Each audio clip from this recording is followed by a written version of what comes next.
కొత్తవి cooling classes బాగున్నాయా? ఆన్లైన్లో పెట్టుకున్నా. బాగున్నాయి. బయటికి వెళ్తున్నాను నేను.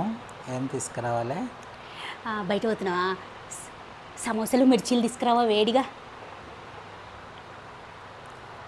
సమోసాలు మిర్చీలు నూనెతో తయారైనవి, అవి కాకుండా వేరే చెప్పు. ఏదాడితో తెస్తావా? ఆ, నిజంగా? ఒక డైమండ్ నెక్లెస్, ఒక ఆడి కార్ ఇప్పిస్తావా? సరే. అవును. ఓ నిజంగా దేనికి పోతున్నావా? అవును. ఇంకా నాకు తీసుకుపోవా మరి? ఇంటిది తీసుకొచ్చేది నువ్వు చెప్పిన సమోసా మిర్చీలు తీసుకొని వస్తాను. సమోసానా?